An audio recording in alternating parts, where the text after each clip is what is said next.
Hi guys, hail and near meet everybody. It's MicheleMarieDalene, and we have just did a short little video about the little connectors I bought, and I wanted to also talk about screen protectors. I got two.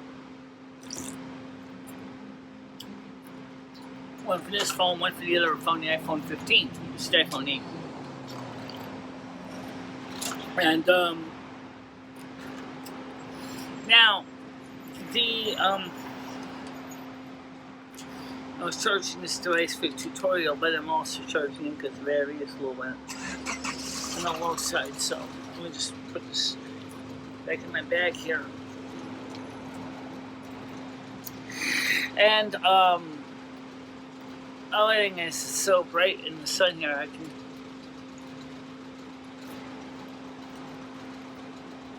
The iPhone 8 is good for this, except the screen's dark. You can't see bright sun.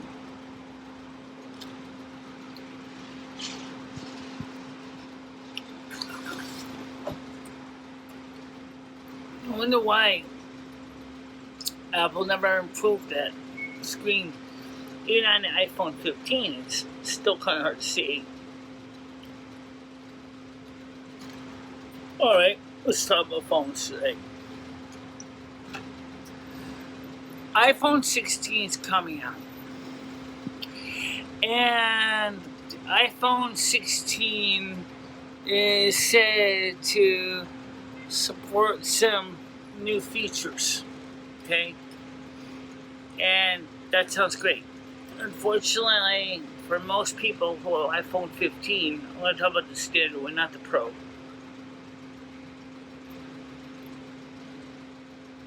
You're spending a lot of money for a very slight upgrade.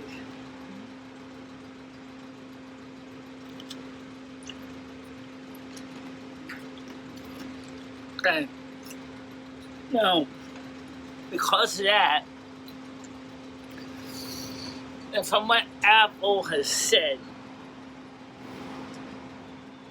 iPhone 16 is really, for most people, is a waste of time. It's a waste of time because it's not going to really give you anything that your iPhone 15, iPhone 15 Pro is not going to give you.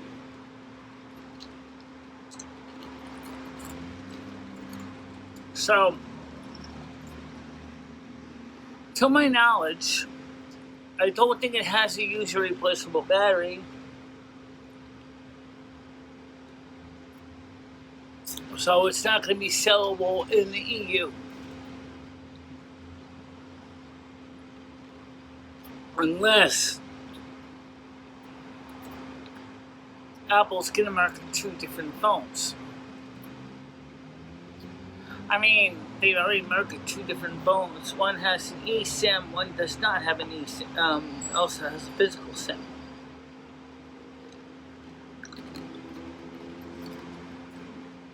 iPhone 15 has an eSIM only. It's only marketed in the United States, only having the eSIM. To my knowledge, all the other iPhone 15s, iPhone 15 Pros, iPhone 15 Maxes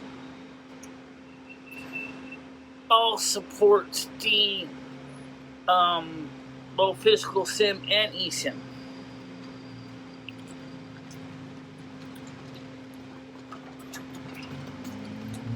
Let's just get one thing clear.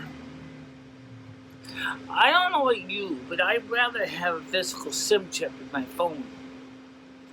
So that way, if I need to change phones, I can just pop the chip out and put it into another phone and keep on rolling. That's why I use a phone with a physical SIM chip, because of that reason. So I can take your places and swap phones. With an eSIM, you can't do that easily.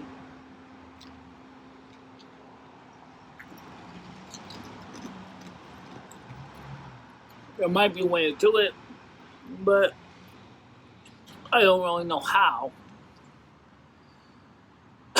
Let's say, for example, you get your iPhone fixed. Let's say your iPhone 15's battery goes bad, say in about 2 years.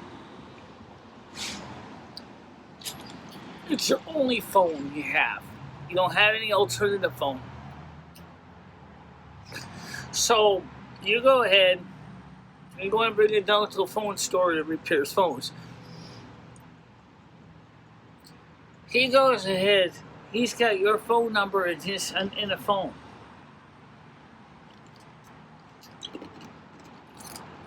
But maybe you forgot to take the eSIM number and give it to another phone. Or you have an Android phone, and Apple eSIM to Android eSIM is not quite compatible.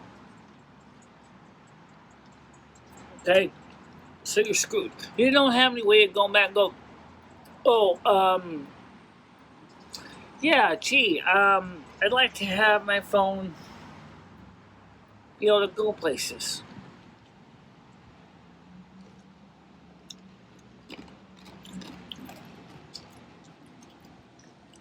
Well, it sucks to be you. But, oh well, I digress. It's kind of strange when you think about it, though. The SIM versus eSIM thing. Now,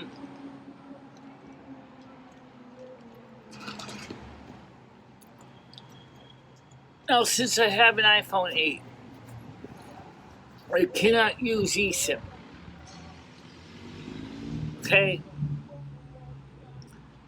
But,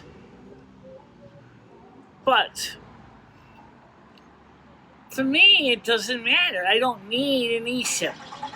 Okay? Because for me, I just want to get my phone to work.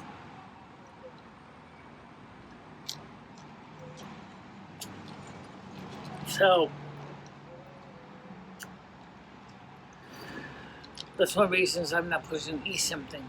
No, since 2000, I think it's 2005, or maybe it's 2006, I don't know. The EU requires all phones now being sold in the EU have to have removable batteries. You would think the iPhone 16, Apple would have been like, okay, we'll make the battery removable for you. We'll make it so that you just use a screwdriver, pop off the back, unplug the old battery, slap in a new one, close the phone, put the screws back in, and boom, you're done. Right? To my knowledge, that's not what they do, and I don't know if they fixed that or not, but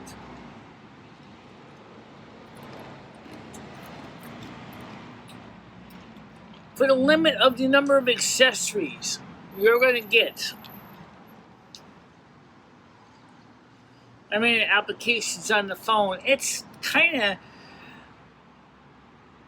like Apple's kind of rushed it to market. It's not.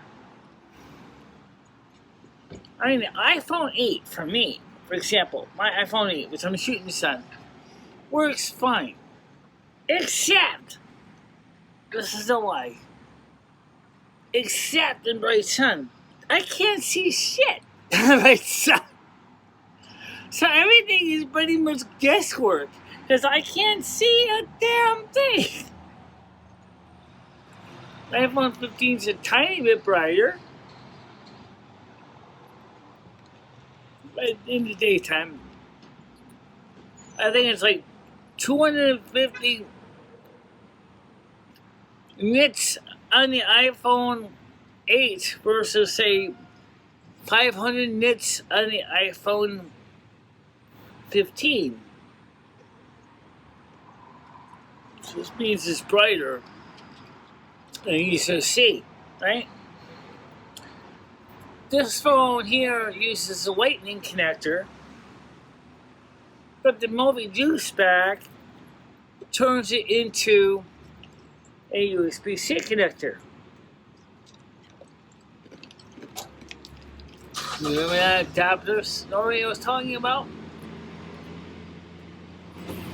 that's why I bought the adapters, because I got a few things that use the USB micro B connector, and I have a few things that are now using the USB-C connector. And the USB-C cables I have are better quality than the micro B cables I have. Except for two, which I'm using in the house right now. The first thing with micro USB connectors is just like everything with USB-C, they only go in one way or the other. So if they don't fit one way, you gotta flip them over and see if they fit the other way. Which usually works. USB-C doesn't care, it just plugs in. Now, a funny thing with the iPhone 8, which shocked me, this allows me to plug in an external camera, like my webcam, with the appropriate Apple Lightning to OTG camera adapter, or something that's similar to it. Okay, so I can plug in. That means I have to take the phone off the juice back here to use it, but at least you can do it, you know.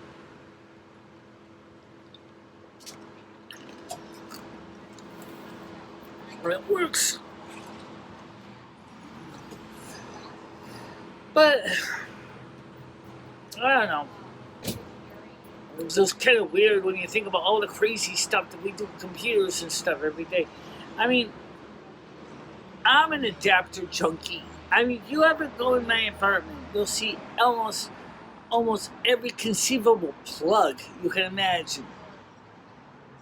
You know, for data.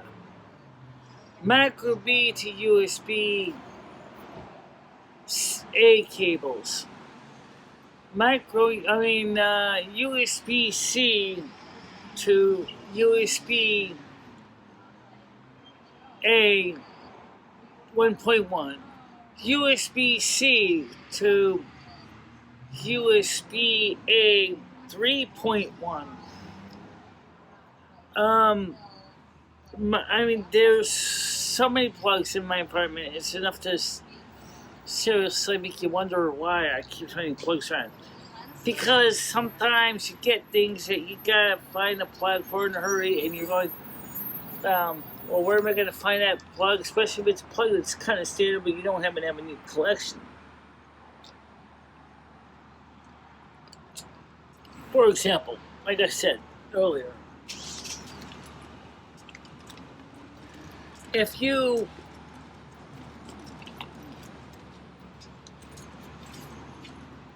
want to charge this light source, the only cable I had on hand right now was USB-C. This uses micro B. So if I didn't have this adapter, I couldn't charge the battery. Okay, now I can charge the battery at least. Right now, the USB-C plugs are the new standard. That's the ones that everybody's using these days. They're not using micro USB as much because the EU has made it clear that micro USB is no longer the new standard for the EU. So they basically said everything now has to be micro USB. Okay. That's fine, I guess, you know.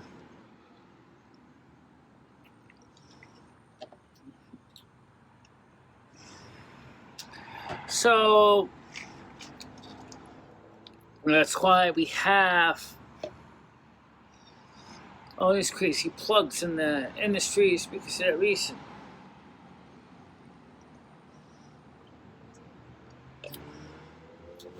So it's kind of warm out here right now. And its sun is friggin' bright. I can't even tell if I'm in the screen. I can't even see the screen. Really, I can't.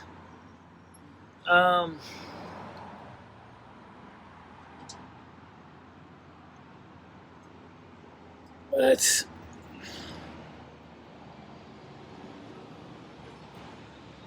I was so tempted to buy some donuts today.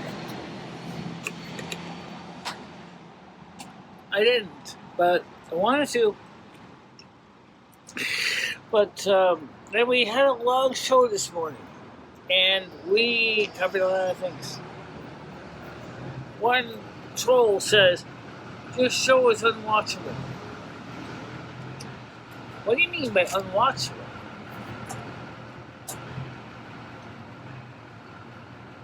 If you mean that the topics meander all over the place, yeah, they do. Unfortunately, they do meander all over the place. That's kind of what happens. People come in on the show later in the day and they're like, oh wait, did you talk about such and such? Yeah, we talked about such and such already. Oh, can I give my own opinion? And they start giving their opinion. And then next thing we're not the original subject we already covered about a half hour ago. It's annoying, but it is what it is. That's what happens on my channel. So, am I going to be doing it in a live show tonight? Guys, Monday is my night off. Wednesday is kind of, well, it is, but I say kind of because of wee woo, it's sometimes